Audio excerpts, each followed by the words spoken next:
샬롬, 2020년 12월 18일 큐티입니다.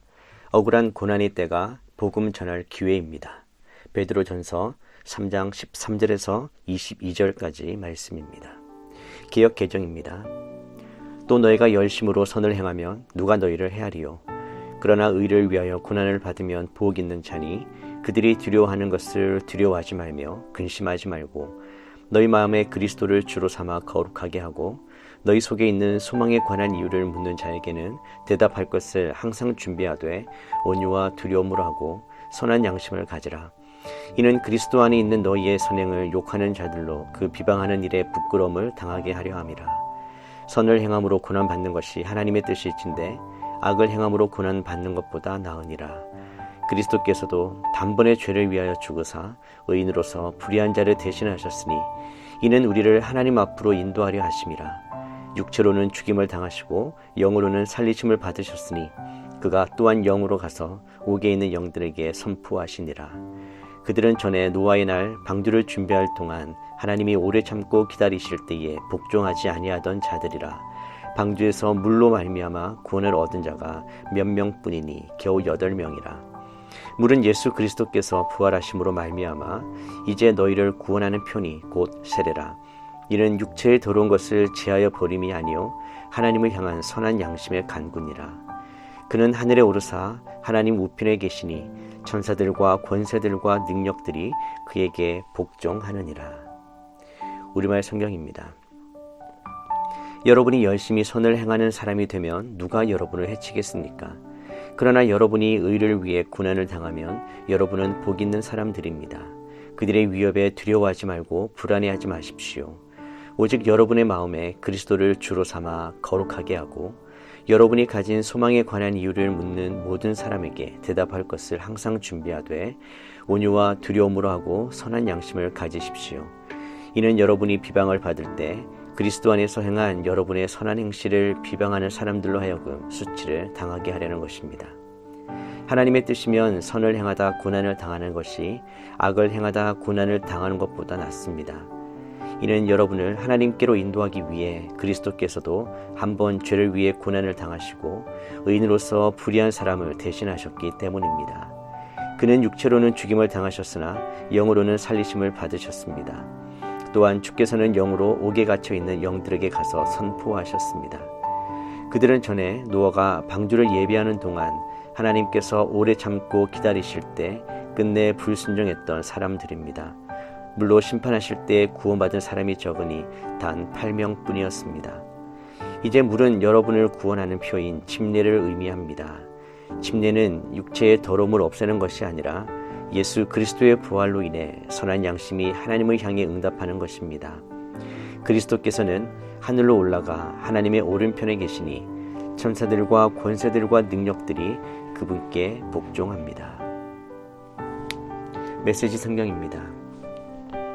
여러분이 마음과 영혼을 다해 선을 행하면 누가 여러분을 방해하겠습니까? 선을 행하다가 고난을 당하더라도 여러분은 훨씬 더 복된 사람입니다. 고난을 너무 마음에 두지 마십시오. 온갖 어려움 속에서도 여러분의 마음을 다잡고 여러분의 주님이신 그리스도께 경배하십시오. 여러분의 삶의 방식에 대해 묻는 사람에게 할 말을 준비하되 최대한 예의를 갖춰 답변하십시오. 하나님 앞에서 양심을 깨끗게 하여 사람들이 퍼붓는 욕설이 여러분을 괴롭히지 못하도록 하십시오. 오히려 그들이야말로 깨끗함을 받아야 할 사람이라는 것을 깨닫게 될 것입니다. 하나님이 바라시는 것이면 선을 행하다가 고난받는 것이 악을 행하다가 벌 받는 것보다 낫습니다. 그리스도께서 분명히 그렇게 하셨습니다. 그분께서는 다른 사람들의 죄 때문에 고난을 받으셨습니다. 의로우신 분께서 불의한 자들을 위해 고난을 받으신 것입니다. 그리스도께서는 우리를 하나님께 인도하기 위해 그 모든 고난을 겪으시고 죽임을 당하시고 다시 살아나셨습니다. 그분께서는 전에 말씀을 귀 기울여 듣지 않아 심판을 받고 감옥에 갇힌 세대들을 찾아가셔서 하나님의 구원을 선포하셨습니다. 여러분도 알다시피 노아가 배를 건조하던 기간 내내 참고 기다리셨습니다. 그러나 물에 의해 물로부터 구원받은 사람은 고작 몇 명, 정확하게는 8명 뿐이었습니다.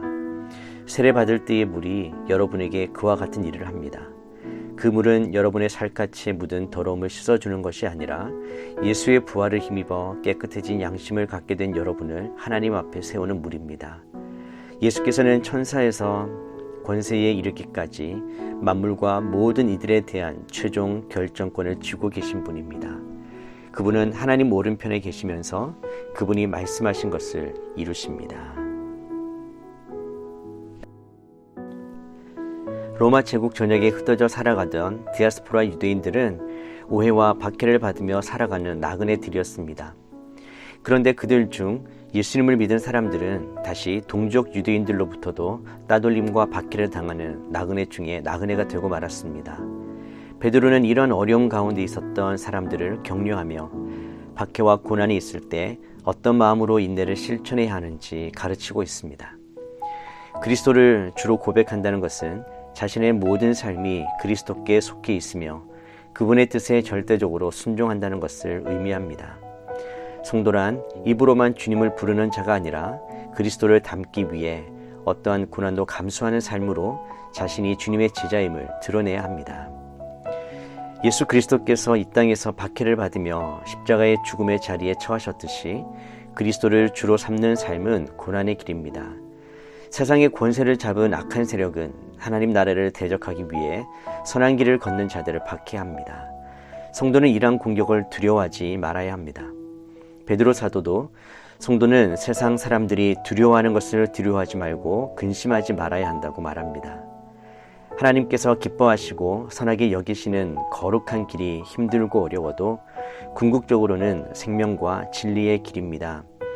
예수님이 하나님의 구원의 뜻을 이루기 위해 죽임 당하셨지만 부활하심으로 승리하신 것처럼 성도는 고난을 이기고 거룩한 삶을 살아 승리를 쟁취할 수 있습니다.